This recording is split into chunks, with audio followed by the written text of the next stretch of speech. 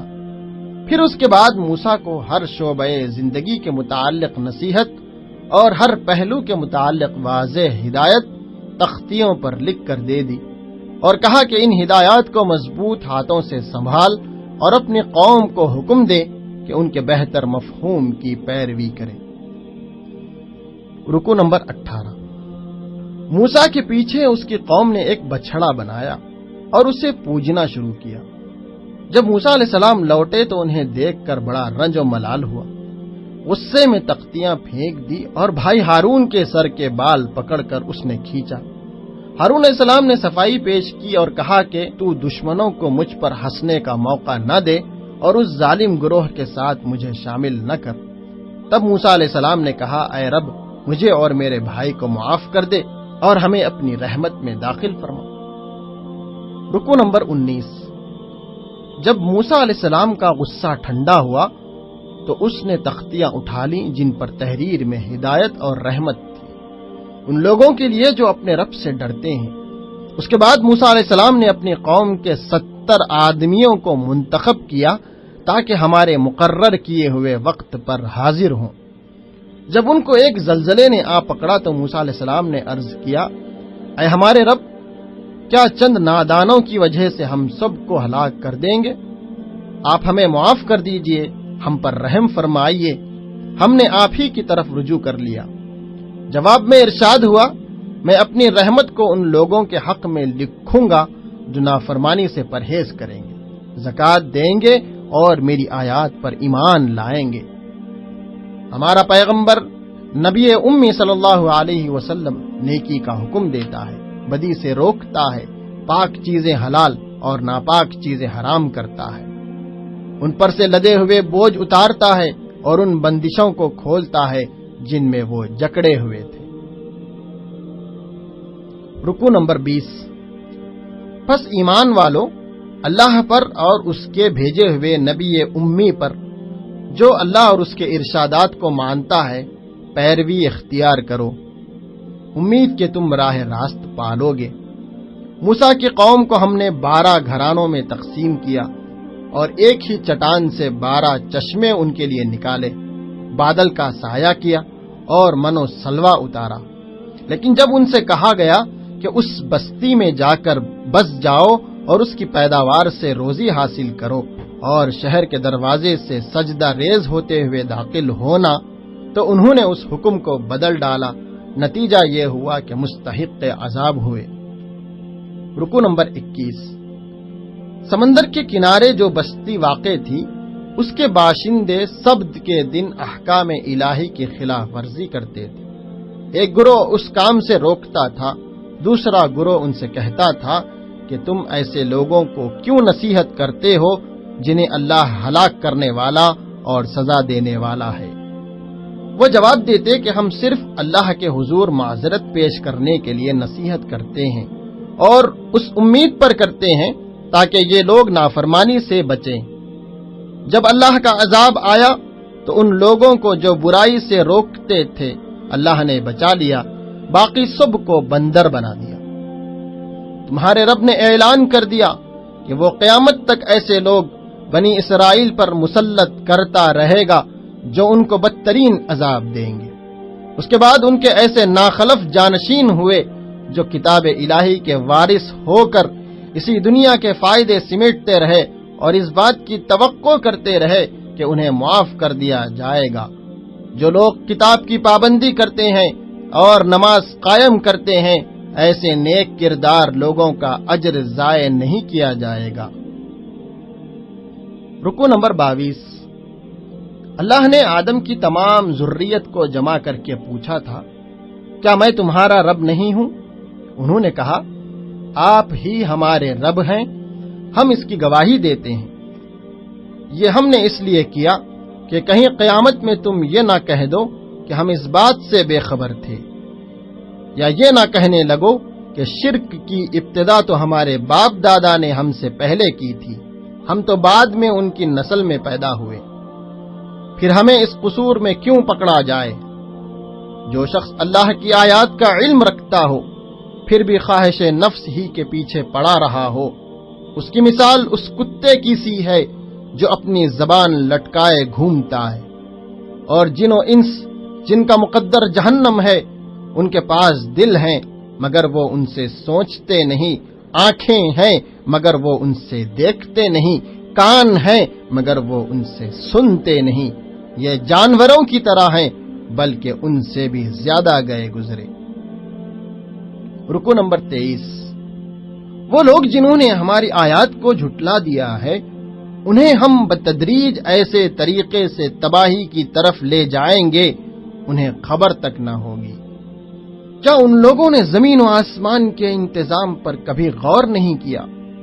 جو چیزیں خدا نے پیدا کی ہیں آنکھیں کھول کر نہیں دیکھی؟ کیا یہ بھی انہوں نے نہیں سوچا کہ شاید ان کی مہلت زندگی پوری ہونے کا وقت قریب آ گیا ہو؟ جس کو اللہ رہنمائی سے محروم کر دے اس کے لیے پھر کوئی رہنمائی نہیں۔ اے نبی صلی اللہ علیہ وسلم، ان سے کہو کہ میں اپنی ذات کے لیے کسی نفع و نقصان کا اختیار نہیں رکھتا، اللہ ہی جو کچھ چاہتا ہے وہ ہوتا ہے۔ اگر مجھے غیب کا علم ہوتا تو میں بہت سارے فائدے اپنے لیے حاصل کر لیتا اور مجھے کبھی کوئی نقصان نہ پہنچتا۔ میں تو محض ایک خبردار کرنے والا اور خوشخبری سنانے والا ہوں۔ رکوع نمبر 24۔ میاں بیوی نے رب سے دعا کی کہ اگر تو نے ہم کو اچھا سا بچہ دیا تو ہم تیرے شکر گزار ہوں گے، مگر جب اللہ نے ان کو ایک صحیح سالم بچہ دیا تو وہ دوسروں کو اللہ کا شریک ٹھہرانے لگے۔ تم لوگ اللہ کو چھوڑ کر جنہیں پکارتے ہو وہ تو محض بندے ہیں جیسے تم بندے ہو، وہ دعاؤں کا جواب نہیں دے سکتے۔ کیا یہ پاؤں رکھتے ہیں کہ ان سے چلیں؟ کیا یہ ہاتھ رکھتے ہیں کہ ان سے پکڑیں؟ کیا یہ آنکھ رکھتے ہیں کہ ان سے دیکھیں؟ کیا یہ کان رکھتے ہیں کہ ان سے سنیں؟ جنہیں تم خدا کو چھوڑ کر پکارتے ہو نہ وہ تمہاری مدد کر سکتے ہیں اور نہ ہی خود اپنی مدد ہی کرنے کے قابل ہیں۔ اے نبی صلی اللہ علیہ وسلم، نرمی و درگزر کا طریقہ اختیار کرو، معروف کی تلقین کرو، جاہلوں سے نہ الجھو، اگر شیطان اکسائے تو اللہ کی پناہ مانگو۔ جب یہ قرآن تمہارے سامنے پڑھا جائے تو اسے توجہ سے سنو اور خاموش رہو، شاید کہ تم پر بھی رحمت ہو جائے۔ سورۃ الانفال، رکوع نمبر 1۔ پس تم لوگ اللہ سے ڈرو، اپنے آپس کے تعلقات درست کرو، اللہ اور اس کے رسول کی اطاعت کرو اگر تم مومن ہو۔ سچے اہل ایمان تو وہ لوگ ہیں جن کے دل اللہ کا ذکر سن کر لرز جاتے ہیں، جب ان کے سامنے اللہ کی آیات پڑھی جاتی ہیں تو ان کا ایمان بڑھ جاتا ہے، اپنے رب پر بھروسہ کرتے ہیں، نماز قائم کرتے ہیں، اللہ کے راستے میں خرچ کرتے ہیں، یہی لوگ حقیقی مومن ہیں۔ جنگ بدر پر تبصرہ کرتے ہوئے ارشاد فرمایا کہ تمہاری چاہتوں کے علی الرغم اللہ تعالیٰ چاہتا تھا کہ بڑے گروہ کو شکست دے کر کافروں کی جڑ کاٹ دے، تاکہ حق حق ہو کر رہے اور باطل باطل ہو کر رہے۔ اس لیے اللہ نے تمہاری مدد کے لیے 1000 فرشتے بھیجنے کا وعدہ کیا۔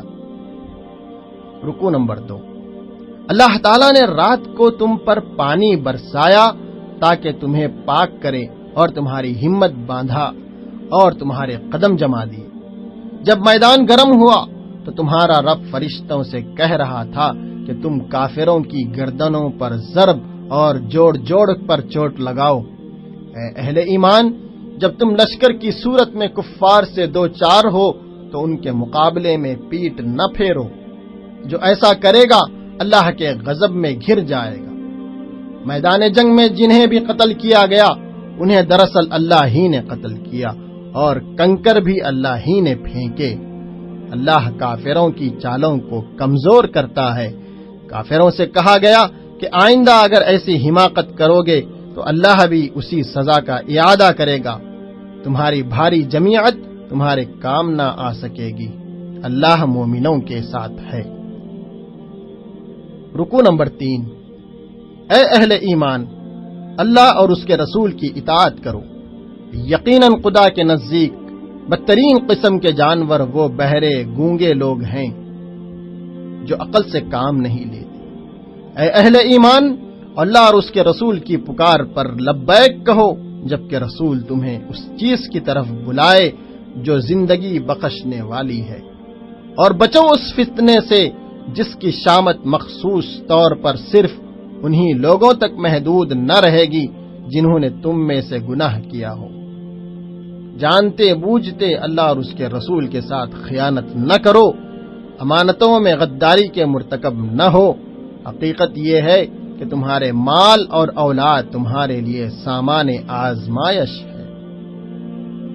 رکوع نمبر 4، اے اہل ایمان، اگر خدا ترسی اختیار کرو گے تو اللہ تمہاری برائیوں کو تم سے دور کرے گا اور تمہارے قصور معاف کرے گا۔ اللہ کافروں کی چالوں کے مقابلے میں اپنی چال چلتا رہتا ہے اور وہ سب سے بہتر چال چلنے والا ہے۔ اللہ کا یہ قاعدہ نہیں ہے کہ لوگ استغفار کر رہے ہوں اور وہ ان کو عذاب دے دے۔ مسجد حرام کے جائز متولی تو صرف اہل تقوی ہی ہو سکتے ہیں۔ کافر لوگ مال کو خدا کے راستے میں روکنے کے لیے خرچ کرتے ہیں۔